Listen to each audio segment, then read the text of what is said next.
Welcome to You've Got This with Sarah Hamaker, a podcast to encourage and equip moms along their parenting journey.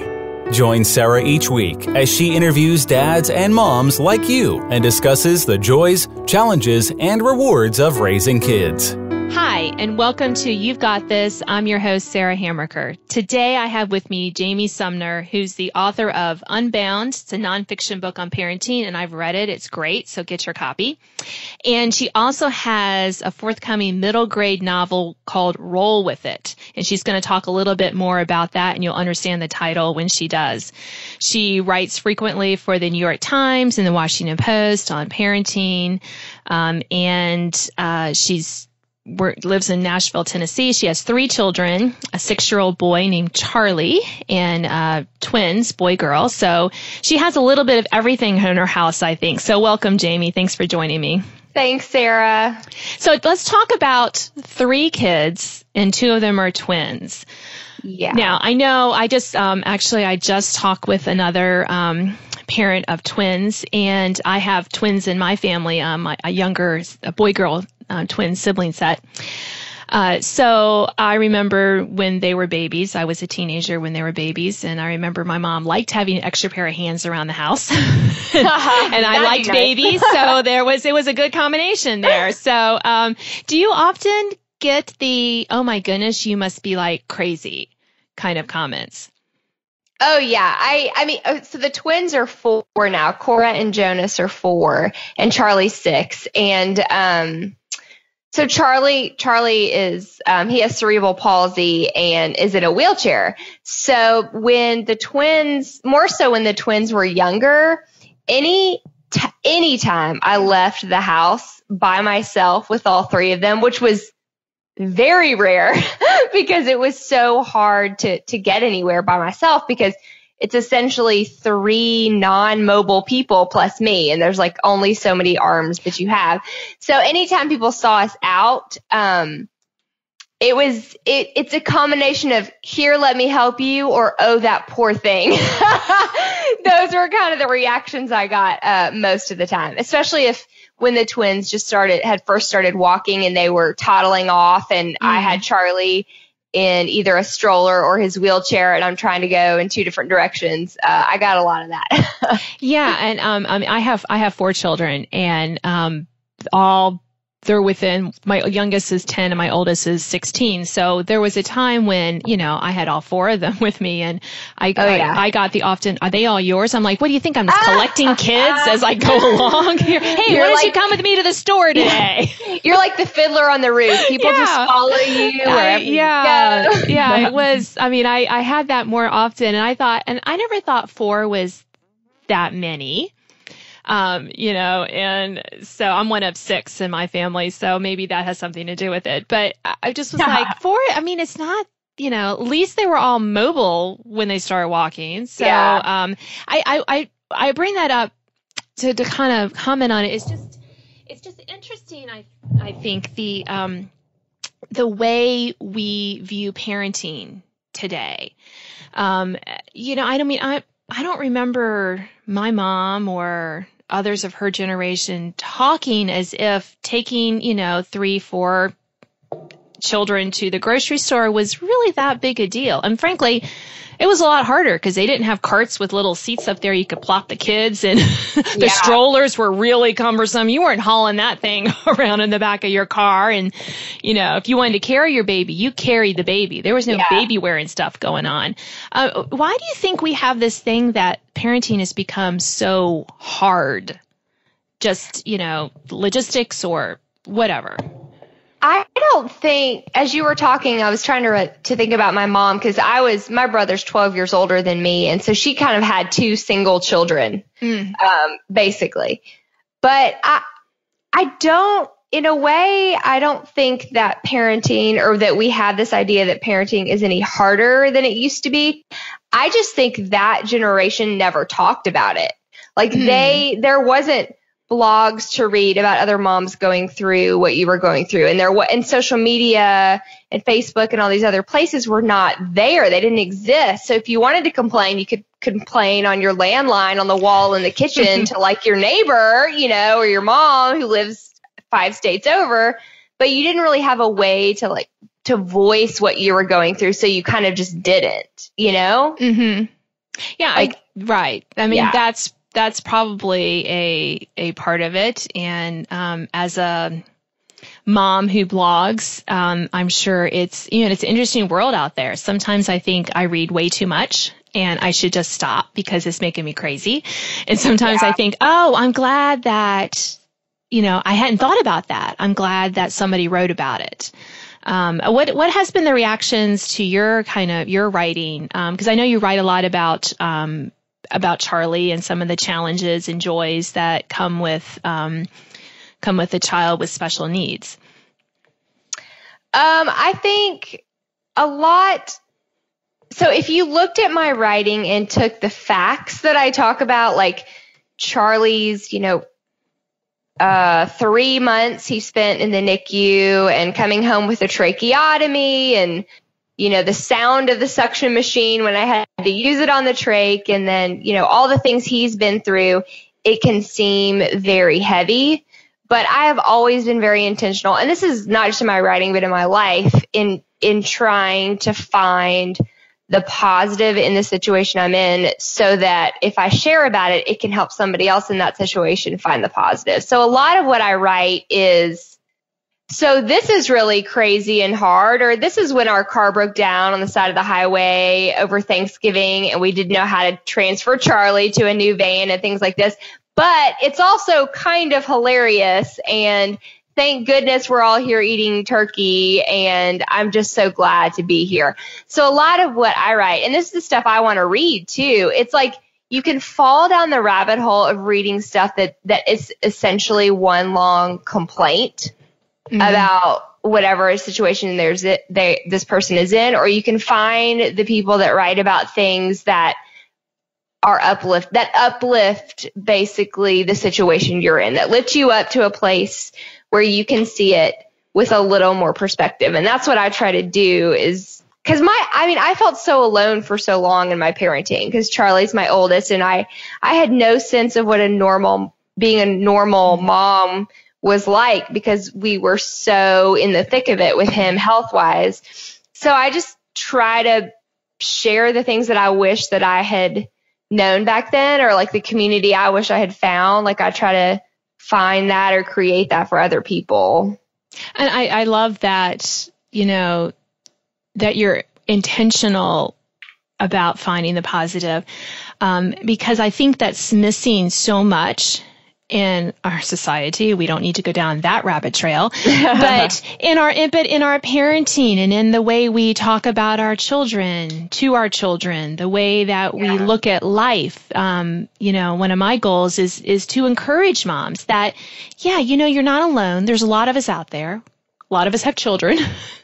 We're all, and, I've been where you've been. I might not have been in the exact situation, but I've definitely felt that panic when your car breaks down, or you're lost and you have no cell service. Or all of your children are melting down at the same time. Right. And you are too.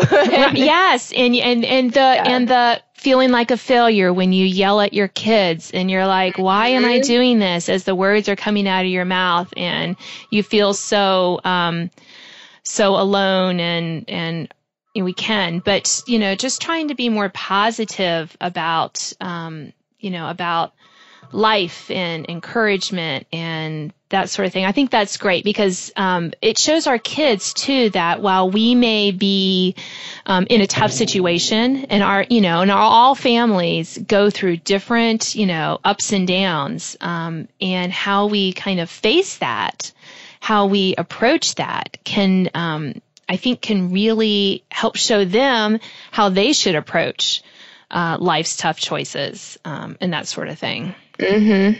Absolutely. So how do you let's talk now. Let's not talk about it. Let's talk about your middle grade novel. Roll with it. Yeah, because I think that in that you talk about your main character is a girl who has CP, and I think that is definitely a voice that's missing from a lot of fiction, because I found that in general, when I want to help reinforce a character trait or something positive to my kids, I often found handing them a book that has a character that's going through a tough time, however that is, can encourage them to be perseverant, for example. So I love that you kind of have this, main character as someone who sounds like she's probably dealing with this, and how, so talk about how that came about and that character. Well, it's funny that you ask. Okay, so I am 100% in support of what you just said, that books teach empathy and sympathy, and they let our kids experience something through a story that they may not necessarily be able to experience in real life. And when I sat down to roll with it, I wasn't really thinking in terms of, I'm going to write this book that's going to help other kids know how to understand my kid. But that's essentially what happened. The story was, so Ellie is 11 years old, and she and her mom end up pulling up stakes in their town and heading out to Oklahoma to live with her grandparents in a trailer, because her grandfather has Alzheimer's, and he's basically taken a turn for the worse. So it's like family helping family, because that's what families do.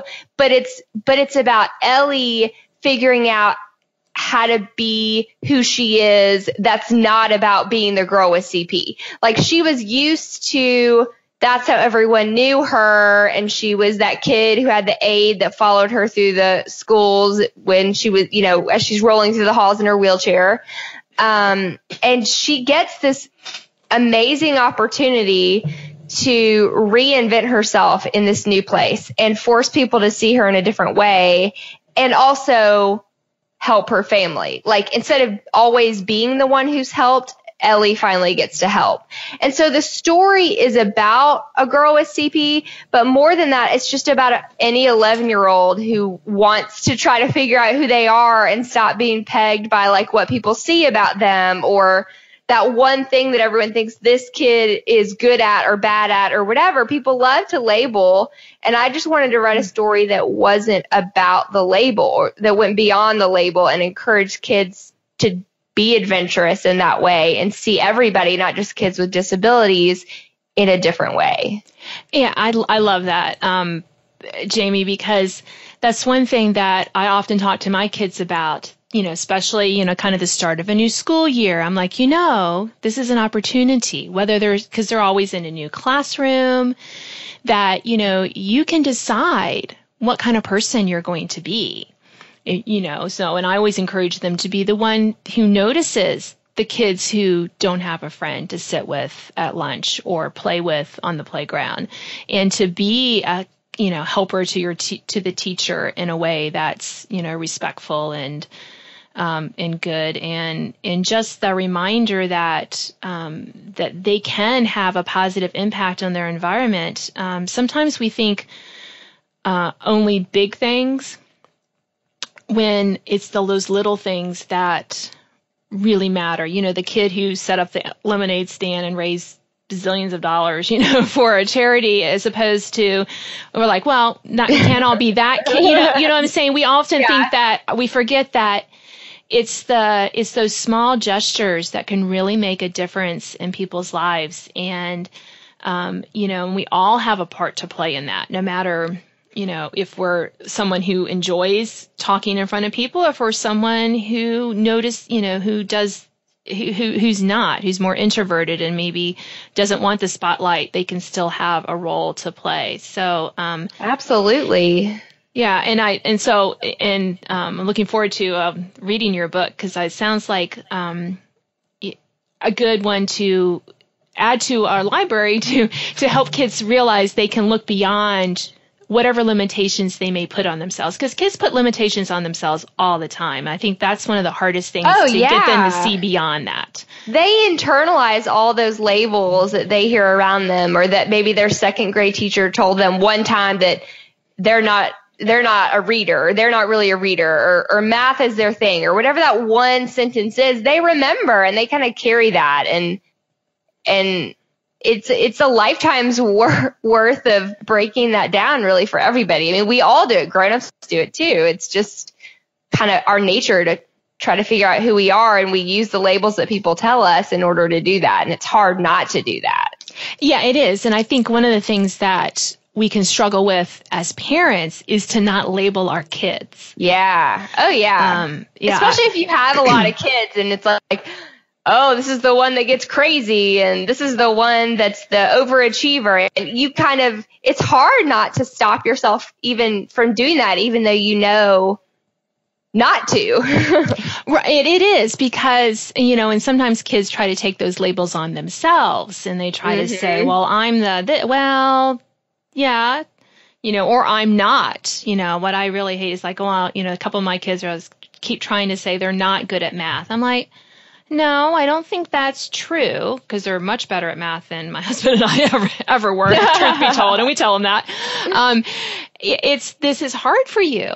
Just because something's hard doesn't mean that you can't master it. And I think that's one of the struggles that I often have with my own kids is not letting them get stuck on the fact that they're struggling with something doesn't necessarily mean that they're not good at it or they're never going to master it. How do you kind of encourage your kids? I know your kids are young, but I'm sure that this is a conversation that you'll have and will continue to have with your children too. I think this is actually, it's funny that you asked this with Charlie, who's had to kind of struggle for everything that he's gotten, like struggle to hold a spoon, struggle to use his speaking device, struggle to learn how to push his wheelchair so that he doesn't go in a circle. I mean, all these things he's had to work so hard for. Things that come naturally to kids don't come naturally to him. And because he's had to work so hard, working hard is his normal. While Jonas and Cora, they kind of assume, like we all do, that if we don't get it right in the beginning, that it's just not for us. You know what I mean? Like, yes, even at 4, they don't like it when the drawing isn't perfect, or whatever it is. And I think the thing that I try to convey to all of them is that hard work is actually the best kind of work because it changes you as a person. It builds muscles that you can't see. It's necessary, and it makes you more empathetic to people who have to work hard, and it teaches you how to stick with something. And those are the kinds of things that I feel like get overlooked a lot nowadays. Is just because you can't see the benefits, just because you're not the top 1% at this task, doesn't mean that thing or that hobby isn't worth it, because it is. It's not about getting everything perfect. It's about trying, that continual pursuit of trying different things, because that's a lot harder and a lot scarier than becoming perfect at one thing. Yeah, it is. And I think that again, I think this is something that is becoming very prevalent in our culture, that if you can't do something well, you should not do it at all. Right. Exactly. And I think that that's one of the major drawbacks to Pinterest and to Instagram is that, people aren't posting and talking about, I really love to make cakes, and they post these sad pictures of cakes, and but they're happy about it. No, people, I don't think that they could do it, but if you really love to make cakes, you could, I don't mind baking. I kind of like it, but my cakes look really sad. I mean, I never get the icing. I've tried the tricks. I'm just not coordinated with that. I'm fine with it. It doesn't bother me because they taste good. To me, the flavor is the important. My pies are the same way. They look not perfect, but they taste pretty good. So I'm okay with that. Now, I could just say I'm never baking another pie again because I am really bad at it. Right. This pie is not Instagram worthy. Yes. It is going in the trash. Right. Now, if I really hated baking pies, well, sure, I could. But if I really loved it, why wouldn't I continue? Just because I enjoy it. And I think that there's that tension there. And I think that's a tension there as moms too, right? If we can't, we are not going to we don't want to let our children do something that's less than perfect, or we don't have any real hobbies because we can't devote the time to becoming a concert pianist, when maybe we should just play for fun. I think that has been lost. Things for our own enjoyment, whether it's us or our kids, has been it's starting to get kind of lost in our society because of this quest for, we think if we can't do it perfectly, we shouldn't even try. Right. Oh, yeah. Yeah.